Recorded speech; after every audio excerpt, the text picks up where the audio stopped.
कुछ एक झूठ हमारे दिमागों में बैठा दिए जाते हैं। जैसे आप सब ने यह कथा पढ़ी होगी कि एकलव्य का अंगूठा कटवा लिया द्रोणाचार्य ने, पढ़ा है ना आप सब ने? पर ये बताइए कितनों ने महाभारत में स्वयं पढ़ा है? मेरे विचार से हम में से किसी ने भी कभी महाभारत में वह प्रसंग पढ़ा ही नहीं होगा एकलव्य वाला। और अगर हम यह भी विनम्रता से पूछे कि महाभारत के कौन से चैप्टर में है, तो भी शायद हम में से किसी को ध्यान नहीं होगा कि महाभारत के वन पर्व में एकलव्य का उल्लेख है। मगर देखिए मार्क्स और मैकाले का प्रभाव कि हमारे दिमागों में ऐसा भरा हुआ है कि हम ग्लानि से आबद्ध हैं बगैर पढ़े हुए। अब मैं आपसे कहूंगा, जाइएगा, जाकर पढ़िएगा। अवेलेबल हो तो इंटरनेट पे जाके सर्च कर लीजिएगा, ना हो तो राम जो महाभारत सीरियल आया था उसका एपिसोड जाके यूट्यूब पे देख लीजिएगा। कि किस्सा ये था कि जब आपको चाहे आपने कथा सुनी होगी कि कुत्ते का मुंह बाणों से भर गया था जो एकलव्य ने तीर चलाए थे, और जब वह तीर अर्जुन निकालते हैं तो उस कुत्ते के मुंह में एक खरोंच तक उस बाण से नहीं आई होती है, तो वो चौंक जाते हैं क्योंकि ये सामान्य तीर नहीं है। उन्होंने कहा तो दिव्य अस्त्र है कि मुंह में पूरा तीर से भर गया मुंह और इसके बाद भी एक खरोंच नहीं आई। आप कहेंगे दिव्यास्त्र का मतलब क्या? दिव्यास्त्र का मतलब ये है, जैसे रशिया यूक्रेन की लड़ाई चल रही है ना, इससे पहले मिडिल ईस्ट की लड़ाई देती थी, तो जो मिसाइल जाती है वो लेजर गाइडेड जाती है, जिस बिल्डिंग पे गिरना उसी बिल्डिंग पे गिरती है, अगल बगल पे नहीं गिरती, क्योंकि the direction is precise to the meters. पर अगर मुंह के अंदर जाए और खाल पर खरोच ना आए, इसका मतलब it is so much strongly guided that it is precision to the micrometers. तो जब ये वो देखते हैं ये दिव्यास्त्र चलाना, तो उन्होंने कहा दिव्यास्त्र राजा चला सकता है, ये कैसे सीखा इसने?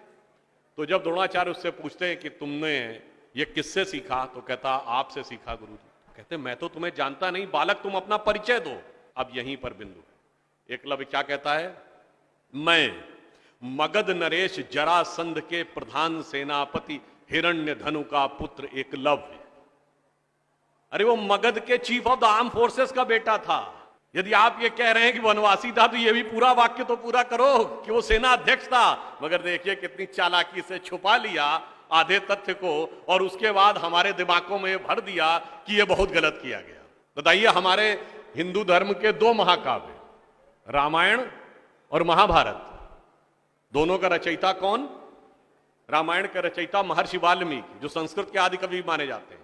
आज जो वाल्मीकि समुदाय है वो किसमें आता है? शेड्यूल कास्ट में। महाभारत के रचयिता और वेदांत और मीमांसा के रचयिता महर्षि वेदव्यास, जिनकी मां मछुआरिन थी, वह समुदाय किसमें आता है? कुछ राज्यों में, दिल्ली में शेड्यूल कास्ट में, यूपी में अति पिछड़े में। तो मेरे भाई, संत रैदास, नामदेव, कबीर, दादू, ये सब पूज्य संत हुए, फिर भी हमारे दिमागों में ये भरा जाता है। और कौन भरता है? वो लोग भरते हैं जो अपने यहां समाज के गरीब वर्गों की खरीद फरोख्त करते थे। और आपको यह भी बात बता दूं, जब हम कभी अपने यहां कहते हैं फॉरेन ट्रेवलर्स ने दिखाओ क्या लिखा है, तो मैं ये बात आपसे कहता हूं, इसको भी जाके चेक कर लीजिएगा। किसी फॉरेन ट्रेवलर का सबसे ऑथेंटिक जो रेफरेंस माना जाता है, वो चंद्रगुप्त मौर्य के समय में मेगास्थनीज आया था ग्रीस से, जिसने अपनी किताब लिखी है इंडिका, आज से 2300 साल पहले। वो इंडिका किताब आज उपलब्ध नहीं है, मगर उसके उद्धरण तमाम जगहों पे हैं, तो प्रूवन है किताब थी। उसने भारतीय समाज में व्यवस्था का वर्णन करते हुए लिखा है कि यहां पर 7 जातियां हैं, मगर महत्वपूर्ण बात यह है यहां इतनी समरसता, इतना सामंजस्य है कि यूनान के समाज के समान यहां कोई समाज का ऐसा वर्ग नहीं है जिसके साथ शोषण या भेदभाव किया जाता हो। ये एक विदेशी लिख रहा है। और मैं एक और बात आपसे बताना चाहता हूं, बहुतों को नहीं पता होगा, गांव में पंचायत होती है ना, ये पंचायत में 5 की संख्या कहां से आती है? ये 4 या 6 क्यों नहीं? 5 की संख्या जानते कहां से आती है? 4 वर्ण माने गए थे, तो किसी भी गांव में निर्णय लेना होगा तो चारों वर्णों का एक एक प्रतिनिधि होगा, और 5वां जानते कौन होगा? गांव के बाहरी क्षेत्रों में रहने वाले वो वनवासी जो प्रत्यक्ष रूप से गांव का हिस्सा नहीं है, पर हमारे निर्णय का प्रभाव उनके जीवन पर भी पड़ेगा, तो 5वां प्रतिनिधि उनका होगा। वहां से यह पंचायत का भाव आता है। और फिर मैं आपसे कहना चाहता हूं, हमारे दिमाग में एक और चीज भर दी गई कि जाति व्यवस्था हमने बनाई। आपको पता है कास्ट शब्द कहां से आया? ये कास्ट अंग्रेजी का शब्द नहीं है, ये पुर्तगीज भाषा का शब्द है। और 1931 में जो अंतिम जनगणना जाति के आधार पर उसमें 4114 जातियां हैं हिंदू समाज में, जिसमें अब 6000 बताई जाती हैं। मैं चैलेंज करके पूछता हूं, कोई दिखाओ तो किसी धर्म ग्रंथ में 6000 जातियां लिखी हो, और जहां लिखी उसमें इससे ऊंचे ये, इनके नीचे ये ऊंचा ये नीचा, कौन से धर्म ग्रंथ में लिखा है? ये माली ऊंचे की तेली ऊंचे, सुनार ऊंचे कि लोहार ऊंचे, कहां लिखा है? जानते हैं कहां लिखा है? एक British census commissioner Herbert Risley द्वारा किए गए सेंसस में हिंदू समाज को जातियों में विभाजित करके ऊपर से नीचे तक लिखा गया, और फिर वो हमारे ऊपर अध्यारोपित कर दिया गया है। हमारे दिमागों में कैसी कैसी बातें भरी जाती हैं। एक थोड़ा लिबर्टी लेते हुए ये भी कहना चाहूंगा, महिलाओं को पढ़ने का अधिकार नहीं दिया जाता था। अब ये बताइए, हमारे यहां दिल्ली में लोगों को ध्यान नहीं होता है, आप लोगों ने मैत्री कॉलेज और गार्गी कॉलेज है ना, ये मैत्री और गार्गी कौन थी?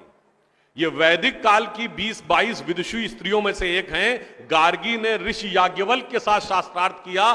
फिर मैं चैलेंज करके कहता हूं, दुनिया में कोई दूसरा धर्म संस्कृति बताइए जहां धर्म पे टिप्पणी करने का अधिकार किसी महिला को हो और किसी धर्म के ज्ञाता के साथ शास्त्रार्थ करने का अधिकार। फिर हमको समझाया जाता है कि हमारे यहां बराबरी नहीं थी। अरे आप सबको याद हो, सबसे प्रख्यात शास्त्रार्थ कौन सा है? आचार्य मंडन मिश्र और आदि शंकराचार्य के बीच में। दोनों के बीच में जो शास्त्रार्थ हुआ, उसका जज कौन था? आचार्य मंडन मिश्र की पत्नी उभय भारती। फिर मैं चैलेंज करके पूछता हूं, पहले दुनिया कोई धर्म बताइए जहां टिप्पणी करने का अधिकार स्त्रियों को हो और जज बनने का अधिकार हो डिस्कशन में। उसके बाद हमसे कहते हैं कि साहब बराबरी नहीं थी। इसलिए मैं कहना चाहता हूं कि हमारे यहां तो समाज में जिस प्रकार से एकाकार करके सबको साथ में लिया जाता था, बराबरी का तो आलम यह था, बराबरी नहीं थी, यह सच है। हमारे यहां बराबरी नहीं थी, हमारे यहां मातृशक्ति को पहले रखा जाता था। इसीलिए हम क्या बोलते हैं? सीताराम, सीता पहले राम बाद में। लक्ष्मी नारायण, लक्ष्मी पहले नारायण बाद में। गौरी शंकर, गौरी पहले शंकर बाद में। राधे कृष्ण, राधा पहले कृष्ण बाद में। माता पिता, माता पहले पिता बाद में। और इसीलिए हमारे जितने भी प्रतीक हैं, भारत भी माता है, धरती भी माता है, प्रकृति भी माता है, गीता भी माता है, गंगा भी माता है, गाय भी माता है, गायत्री भी माता है। और ये केवल कोई आध्यात्मिक धार्मिक बात नहीं है। वर्ल्ड की डॉक्यूमेंटेड हिस्ट्री में अगर पहली बार कोई वुमेन रूलर रही है तो गुप्त वंश के समय में 4वीं शताब्दी में प्रभावती गुप्त ने शासन किया है। उसके बाद अहिल्याबाई होलकर, रानी दुर्गावती, रानी झांसी, वो सब तो आपने बहुत सुना होगा। अब वो लोग आके हमको समझाते हैं कि बराबरी नहीं